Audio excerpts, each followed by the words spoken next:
What's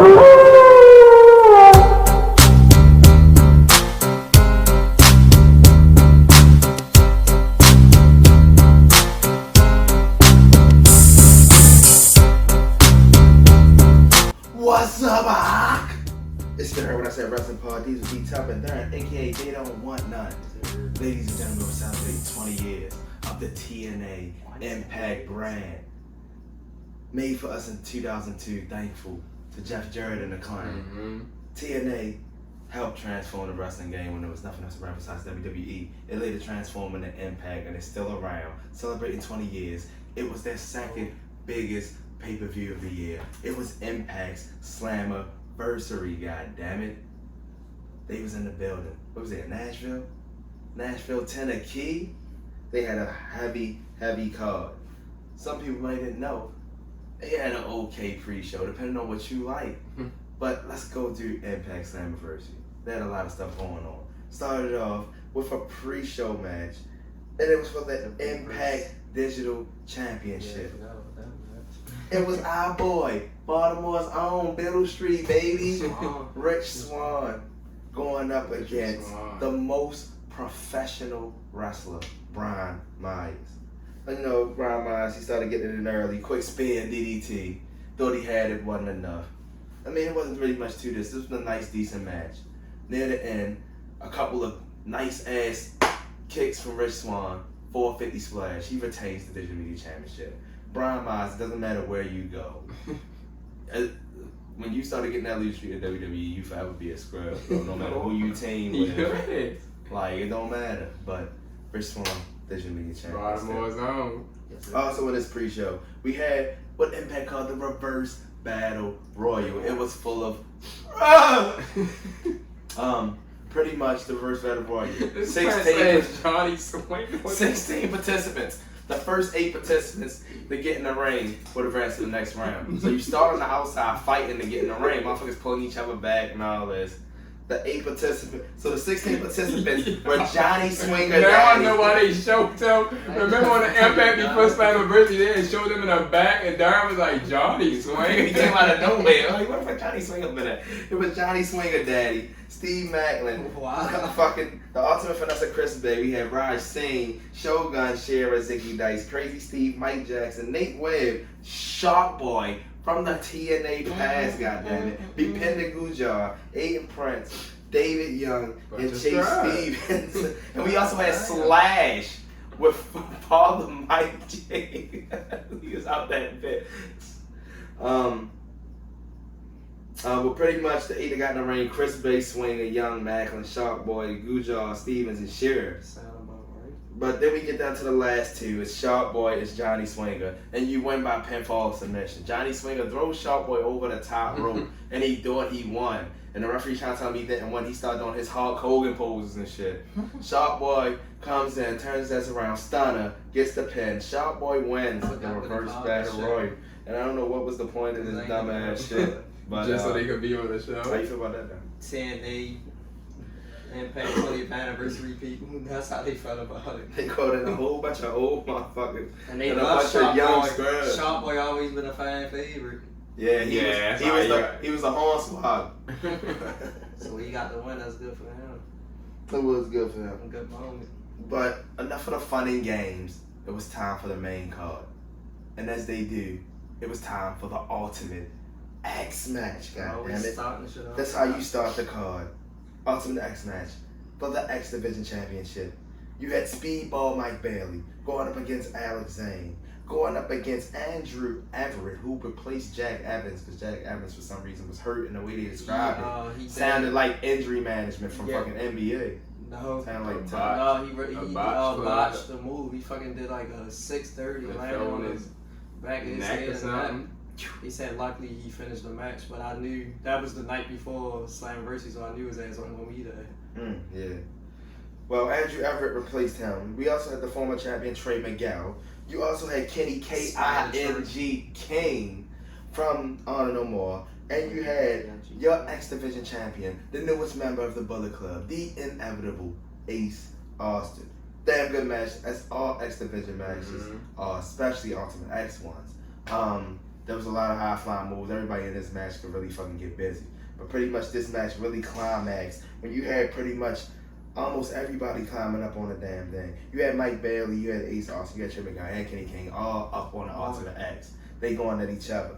Fucking Destroyer by Trey on Alex Zane off the rope. Yeah, that's after they set up for one of them big ass power bombs. Joints. That was a super avalanche ultimate show. That bitch was nasty. You right. I don't even want to know why I try to disrespect that part of the match. Like I said, back at the end, you had Mike Bailey really started getting busy and was doing all the work up that bitch. He kicked down Trey Miguel with a low kick, and then he kicked Kenny King down, and then Andrew Everett climbed up that bitch from over the top. He gave this nigga like a hurricane run, and then it was just him and Ace up there again. And like you say, he gave Ace a nice little kick set. And then this motherfucker flipped over and unhooked that bitch. Mike Bailey, Speedball from Canada, your newest X Division champion. He been putting on a show because that motherfucking move he got. Yeah, that little moonsault, motherfucking knees to the back. That motherfucker get work. Yeah. That shit like a Evolve Cooler, bro. Hey, congrats, Mike Bailey. Surprised that Ace Austin he got rid of it so quick, but this could be a connection with the fact that he just joined the Bullet Club and New Japan, so he could be doing some New Japan work in the future. But how you feel about this? Good ass match, X Division. I always got the best matches. I always get the crowd hype. I always get the pay-per-view started and hype. They've been building up Mike Bailey for a while. He got a couple of L's, and now he finally beat fucking Ace Austin, took the title from him. Yeah, I remember I had told you he actually been feuding for a while with them trying to get the X Division title for like the last several months, and this is finally his opportunity in a type of match that he can excel in. Sure. In this opportunity, and he, like y'all say, he had been getting busy too. Congratulations, Speedball, new X Division champion. But our next match was for the Knockouts Tag Team Championships. It was the Influence, Madison Rain. Goddamn Tennille Dashwood. There's no more Kayla with a K. I don't know who the fuck take their pictures now because they still come out there and pose. But they was in a tag team match. They was going up against the makeshift team of Rosemary and Taya Valkyrie, your Triple I and MLW featherweight champion. This is the makeshift tag team. Havoc got took out by Masha Slammiversary in a squash match early in the week. And niggas ain't see that coming. She actually got hurt. She's on the shelf. So Taya came out, made the save on the last Impact when Savannah and Tasha was putting work in. I mean, when the Influence was getting work in because they had a singles match. But this is a decent match. Near the end, the Influence went for the collab on Rosemary, and she linked all the way back in that little move she did, and they tried to take out Taya. And then Rosemary rose up, scared the shit out of Madison. Scared the shit out of her. I was like, look how she on her knees. She about to that's what I said. She about to rise from it there. And she did that shit. She scared her ass. She turned around to a Taya knee. Next thing you know, I don't know what fucking Rosemary move is, but she gave her the motherfucking butterfly, motherfucking butt buster shit. Pinned her ass, and she knew she was going to win that motherfucking title when she did that shit. New Knockouts Tag Champions. Taya Valkyrie, Rosemary. And this makes Taya Valkyrie a 3-time champion. Triple I's, Reina Del Rey as champion. The MLW Featherweight Women's Champion. And now the Knockouts Tag Team Champion. She kind of run a lot of gold right now. How you feel about that, Rosemary? Pretty good damn match. I had a feeling he was going to win because the history between them two women starts back all the way when Taya debuted in Impact. She came out there and confronted Rosemary. So to see them two get together, probably the mainest rivals in women history in Impact. Put that difference aside. It's a love-hate relationship with them. They got the titles. The Influence had it for a while. It was a pretty good match, and to add on what Darren was saying with that beef, but I told Darren about it. What I want to know is how did they get a title shot that quick? Just because she came out there and helped them. I mean, they've been doing it for the last 4 weeks. Going back and forth with the Influence. Not Taya, but how did Taya Valkyrie just randomly get a title shot? Didn't Rosemary just have a title shot with Havoc? Like 4 weeks ago. It was like 2 weeks ago. Yeah. But congrats to the video, like you said. I remember when they was feuding with each other, going for the title against each other and stuff. Yeah. I mean, I don't want to forget this is Impact 20, and they had legends like AJ Styles, the Icon, the Olympic gold medalist Kurt Angle, just giving congrats to Impact. They wasn't done there, but that was just some of the stuff that happened up until this point. But our next match, another Impact classic, Monsters Ball match. The leader of the Moose Nation, new Moose, going up against the returning Draw. The Death Machine, Sami Callihan was back, goddammit. It was Monster Ball. Locked in a room, 24 hours. No food, no water, no lights. They open the door, Moose come out that bitch. Acting like they was rarely done. Sami Callihan come out that bitch happy time, but I like this place, I can live there. Moose comes out. Lights don't even come on from his entrance, Sami from behind. I knew he was gonna sneak his ass. We start fucking him up early, man. This match was overall the most entertaining match of the night. So forget wrestling, this was entertainment. There's shit everywhere. You had trash cans, you had tables, you had chairs. These motherfuckers went to war. One of the bigger points, DVD driver by Sami Callihan through the barbed wire door. As Darren said, the thumbtacks was brought into the ring. I got me a motherfucking Clash of the Titans under the thumbtacks. You gotta go to hell. Yeah. Go to hell. Yeah, that's what it was, to go to hell. And Sami kicked out. Like I said, the match was everywhere. Yeah, the table was in the like I said. But at the end, as Darren said, the thumbtacks was brought into the ring. Sami, with the Cactus Driver 97. Moose kicked out. I think, did he do it a second time? You had to do 3. Yeah, he did it a second time. Cactus Driver 97. Moose kicked out before 1 count. They said, ah! Sami didn't panic. He looked at him and out of nowhere and pulled a motherfucking ball wire bat out the fucking trash can. Hit him a couple times. Hit him with a third Cactus Driver 97. And that was all she wrote. It was thumbs up. It was thumbs down. Sami Callihan with his revenge. After 7-8 months on the shelf from the broken leg from Moose, gets his revenge. Sami Callihan is bad, goddammit. See the cause pain, and he got the win. How y'all feel? Good ass fucking match. I love it. For the last 5 years, it seemed like Sami Callihan always got the best matches on Slammiversary. All his matches, it's been good. Yes, exactly what you say. All his matches been good each and every single time. And I don't think this feud over though. Moose ain't going out like that. Yeah. It's not. They already fighting at the next show. They gotta get on best against all odds. Against all. Remember the match I showed you it was? I don't know what it was. Yeah, this is probably tied with my best match of the night. And remember during the match when Moose had took a hot dog from a lady. Oh yeah, this nigga took the hot dog and a water, and he was walking around chewing it. Oh yeah, that was outside the ring when these motherfuckers was going back and forth with pans and shit. And also in the ring, these motherfuckers, Sami gave Moose a trash can. He gave him a trash can, then he was in the trash can. Back and forth, and Moose went for a spear, and he turned around, and Moose went into the trash can with the spear. Yeah, it was just a lot, everything. It was a good ass match, man. It was a good ass match. They just kept kicking out and stuff too. But hey, if you want to have a match this good, you gotta make sure you follow it up with just as good as a match. And the next match for the Impact Tag Team Championships. It was just a couple of good brothers. The Machine Gun Carl Anderson, yet IWGP never openweight champion, by the way. And the big LG Doc Gallows, the Good Brothers, challenging the Briscoes, the Impact Tag Team Champions. They come right over. They jump right up in there and they take the titles. But now it's time to defend them. Another great damn match. The Briscoes be everywhere. And they do this damn thing. Jay and Mark, they was getting busy, they was getting all over the place. Let's just cut it straight to the end. At the end, Jay set him up. Mark was going up top. He was ready to go for the elbow drop. LG on the outside pushes him into a gun stun from the top rope. They get rid of Jay again. Pick up Mark, give him a magic killer, and you know at the magic killer, it's a 1, 2, 3.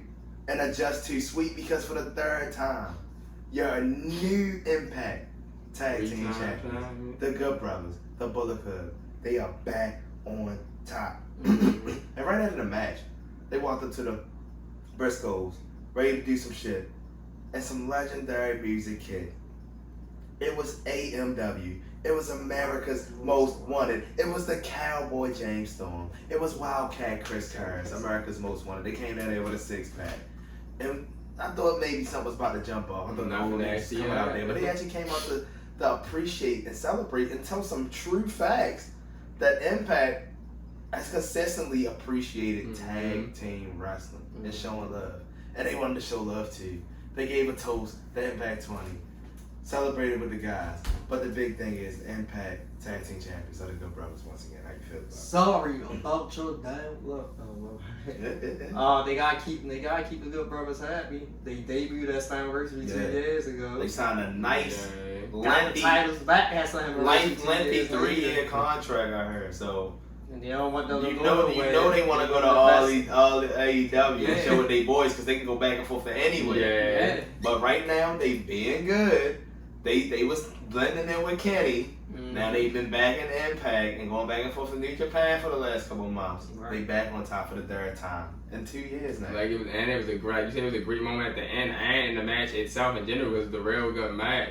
Like they always saying, the Good Brothers, they've been keeping themselves relevant like the whole time. So even when they didn't have the titles with their feet, like when they was trying to get them back from VBV the whole time, and down they was still trying to get them back from there. Well, my last question for this match is, where do you think this win ranks on the Good Brothers list of beating the Briscoes? Because this one was for the title. At the time. Beat the Briscoes. Took the titles from their hands. They beat them and took the Impact titles from them. Yeah. And last time they got the Winkers and Bullet Club in the Fed and G White. Yeah. The multiverse and this this time nobody there. Yeah. Well, you know, they showed some love to some of the AEW great commentators, Don West and the Professor Mike Tenay. Showed a little flashback of them getting busy. The Professor, man, I thought Skiabone was a good commentator in WCW. And Mike Tenay he was always the guy in the back with Gene Oakland and shit. But when Mike Tenay got that chance at the end of WCW run, he took over TNA as well. They also wanted to give a shout out, well wishes to Don West, suffering from lymphomas. Got some shit going on. Hope you get well, man. Hard to see somebody go through this, especially coming out of shit we've been going through. But now it's time for a battle. It was another one of those. You can say it ain't gang warfare. Damn it! It was 10-man tag. It was 5-on-5. It was the Impact Originals going up against Honor No More. You had Honor No More. You had Perfect Creation 1, and we know this motherfucker's not human because he breaks bones and keeps fighting. Something's wrong with this motherfucker. PCO. You had the OGK, Mike Bennett, and Matt Taven, Vincent, and the leader, Eddie Edwards. And they was going up against the Motor City Machine Guns, Alex Shelley, Chris Sabin, the National Treasure Nick Aldis. You guessed it. Frankie Azarian, one of the old guys. Kaz. I just called him Kaz again. And back in Impact. And Davey Richards, Eddie Edwards' former teammate with the Wolves. Another one of those old TNA guys. Man, this was a good ass match. And Dixie out there. Dixie Carter came out there. I mean, they snuck her in. I don't know how they did that, but she wasn't the only person snuck into this match. But she was the one that introduced Davey Richards. They showed Aaron Hepner in the audience and all this shit. The Impact Originals was getting busy, but you know how I No More did. Maria got up that bitch. And Tracy Brooks. And, Tracy Brooks was that wife. Christy Emmy introduced shit. They was getting busy. Yeah, they had. You heard it, man. They had all that shit. Team Impact versus Honor No More. Team Impact versus Honor No More. There's a lot of shit going on. Honor No More, they definitely got the upper hand. The OGK started getting busy, but then out of nowhere, Kenny King, who already was in the match and lost this match, came out there to help the cheater because Maria had already got up on the ropes and that shit wasn't working. Chris Sabin was ready to beat her ass. So once Chris Sabin got in there cheating, here comes Aces and Eights dressed up in D-Lo motherfucking Brown. Gave me a sky high, almost fell, hit a motherfucking a low down, got the crowd hype, helping out the Impact Originals. God damn it, this was a good one. At the end, walk alone. At the end, with a cradle shot on PCO, especially when everybody got their finisher midway through the match and shit with Alex Shelley and other guys. But at the end, I guess they felt like PCO was a guy to take the pen. I don't understand the guy created as the monster got to take the pin out. Vince might as well took. I mean, he was fucking people up in the match right before they did it. And Yeah. they all started fucking him He up. tried to deliver that. What's that They shit started called? super kicking them in the H&8 or whatever that shit called. Yeah. But Like, taking Yeah. your big ass down. this helped the Impact Originals get a big win over Honor No Don't More. forget the part that Brian Hebner got hurt. Brian Hebner wasn't. dude. Brian Hebner he was in the corner for about 10 minutes. Just holding his his head. eye and his head and shit. This nigga, Earl started pointing at him. Earl started pointing at him, looking for like 10 minutes, waiting for his cue to jump in the ring. This motherfucker hop up on an apron, pull his Slammiversary shirt off. It's an old ass TNA shirt. This motherfucker stumbled into the ring like Batista and made the pin.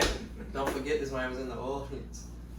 So they just had everything going. They had everything for planned out for that fucking match. They just made sure they won. Motherfucking Brooks got in the ring, took out Maria Canales. Man, this was a good one. What did y'all feel about this one, man? You had D-Lo, Earl. Win, Team Impact did. They got about any man. You see all the shit Honor Memorial used to do to people. Yeah, Now they got asses back. Split big. As he Team said, Impact, of course, they had to win. This is only their anniversary. yeah, as he said, that's what they do. But our next match was a first, and just like the King of the Mountain, it was the first ever Queen of the Mountains match. And Tasha Steelz was looking to make a little bit more history because she was the first ever woman of the Women's Ultimate X match, and dawned out mocking your special enforcer, Hardcore Country, Mickie James. They also saw Gail Kim in the back early with that other blonde girl. That blonde girl that used to that blonde girl that used to be in the Gia role. Yeah. But she was a special enforcer. They had the red cage out there for the timeout cage. But this pretty much pitted Tasha, the greatest, who beat the greatest, yet Impact Knockouts World Champion. She was defending against Big Mama Pump, Jordynne Grace, Chelsea Green, the virtuosa Deonna Purrazzo, and the HBIC Mia Yim. Already jumping back in the title scenes. It was a lot going on. This was, as Darren said, a lengthy match. As far as the Queen of the Mountain, if you know the King of the Mountain, to even be eligible to even raise the title and put it up on the thing, you have to at least pin somebody to be eligible. And when you pin that person, they have to go into the cage for a 2-minute break. So it was a lot of that going, getting mad. No! But it was a big move near the end with Grace, Jordynne Grace. First got Mia Yim ass, took her to the 2 minutes, and then within minutes did the same thing to Tasha. And she was the only one in the ring because Deonna Purrazzo was hurt somewhere. Yeah. And Chelsea Green was outside bluffing. It seemed like everybody was qualifying off of Tasha because she kept. Yeah, Tasha literally was the one that she tapped one time. The first pin when the referee didn't know what the hell he was doing and just gave it to Chelsea. She was definitely in that box all the time. And then one of the big spots, fucking Tasha pushed Deonna and Chelsea off the ladder. Off the ladder. Through the tables outside the ring. They was done. Chelsea was getting fucked up. Chelsea fell on the ladder. She went through tables. It was getting work in there. But like I said, at the end, Jordynne Grace was the only one up that bitch. She could have took her time as long as she wanted. Yeah. Put the title over the thing. Jordynne Grace, your new History making. Knockouts Women's World Champion. Congratulations to Jordynne Grace. How y'all feel about that? It was a pretty good match. First time they doing it with the women's. It was all former champions. They did a good job. And I thought it would be between Mia Yim and Jordynne Grace who would win. I didn't think Tasha was going to keep it. Yeah. It was that damn many people. Yeah. She had it for a good minute. And I was like, Jordynne Grace had a title. It's like been a long time coming for Jordynne Grace. So I was like, well, she won it. She got it. New champ. Ladies and gentlemen, it was time for our Slammiversary main event, ladies and gentlemen. And it was time for the walking weapon. In his second reign as your Impact World Champion, he was going up against the world-class maniac, the man who's won more titles in Impact Wrestling history than anybody. He's been in more matches than anybody in Impact Wrestling history. It was the leader of Violent by Design. VVD. EY. Eric Young. And I think they said he had the most matches at Slammiversary. Yeah, 4th time main event in Slammiversary. Showtime. It ain't Showtime. It's about design. Yeah, this was a good one. He had Dawn down there. He had Diener down there. He had the boys with him now. Now, coincidentally, after not being able to finish the 10-man tag, your main event ref was Brian F. And I believe they said this is Brian the last match. Me, Dad. I could have sworn they said that. Interesting. Oh, Damn good match.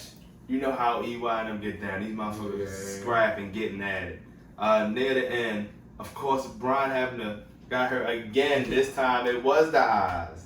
This man holding his eyes, he's not looking up.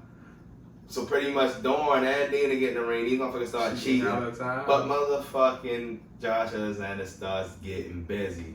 Got the Canadian hockey stick. He fucking up Dina. He puts motherfucking Joe Dawn to a fucking table. Next thing you know, they pulling back the ring, damn it. They exposing the wood of this bitch. I get a motherfucking power driver from EY. A very close ass motherfucking kick out. But that wasn't it. I think he did another one. No. Before the power driver, he hit his ass with a good Jeff job. Oh yeah, he hit the jet. Oh, that's the other thing. Let's give a homage to these guys. Cause they was pulling out all the moves in this bitch. I got a Styles Clash. Niggas called it. My man gave me a Jeff Jarrett stroke out that bitch. I forgot he called out a motherfucking guitar on motherfucking Josh Alexander. I got another. Ever earlier. They was both challenging each other to do Chris Bethany best moonsaults ever. They was pulling out just homages to the 20th, and it was just beautiful, man. But as Darren said, another close pinfall before his ass got hit with that guitar. But his head was stuck in that bitch. Yeah, that wasn't enough. Pretty much at the end, after a couple chances, it was Josh Alexander's turn with a C4 spike on the wood. And that C4 spike, one of the most dangerous moves in this sport.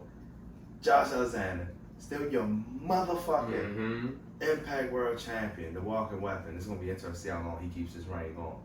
Because every time they put a person in front of him, I'm like, damn, this is going to be a good match. Yeah. God damn it. You can say what you want. Moose versus Josh Alexander at Rebellion and on the Impact at the Rebellion were two good ass matches. Tomohiro Ishii versus Josh Alexander was a good ass match. That was one of the matches where I didn't think nobody wanted to fucking lose. And then you give me Eric Young. That's 4 matches already in this man repertoire. That's just title matches, because the man seems like he got a match every fucking week. He's getting busy. It's the walking weapon. He ended off the show. How y'all feel about this? Good ass match. I already know it was gonna be a good match once I seen who he was versing. I believe they said it's the first 2 times they versing each other too. And Impact. He put on a good ass show. Yeah. Way to close out the show. The present against the future. That's how you do it. Hey, this was good. Hey, but by Design ain't done with Josh Alexander yet. Yeah, I guess not. I guess Joe Dawn won a title shot next, and that'd probably be a good damn match. Joe Dawn. Yeah, they attacked him after it went off. Yeah. After Slammiversary went off, then all damn Impact TNA people came up there and started helping him. Yeah, well, you know, TNA does a very good job following the things of that pay-per-view. So, yeah, you got through Slammiversary, but it looks like you're going to be against all odds. Next time you go against Followed by Design, Josh Alexander. Hey, I can't ask for more for Impact. Impact, they just look what they gave me. You gave me Queen of the Mountain. You gave me Ultimate X. You gave me Monsters Ball. That's all. That's all in one thing. I couldn't ask for more. How did y'all feel about this match, though? It's pretty good. Pretty good damn pay-per-view. How did y'all feel about the pay-per-view? It was good. We got to get to our last next. I ain't mad at him. July 1st on a Friday. On a Friday. We got rid of this one. 2 weeks. The next biggest thing, it's Bound for Glory. It's in October. Y'all know when it's coming. I just wanted to give Impact some love. You know, we didn't talk about Under Siege or Rebellion, but they've been putting on a fucking show behind the scenes. They've been better than Raw. They've been better than NXT. I mean, for 20 more. Hey, they open and still going. But we enjoyed it, man. Impact, keep going up, keep doing your thing. bringing people in, making people stars that other people didn't believe had a chance. We appreciate that. We appreciate the nostalgia and all the surprises tonight. Let's keep moving forward because professional wrestling is beautiful, man. We ain't got nothing else. This you heard what I said, Wrestling Podcast with these top and down, aka they don't want nothing, man. We out of here.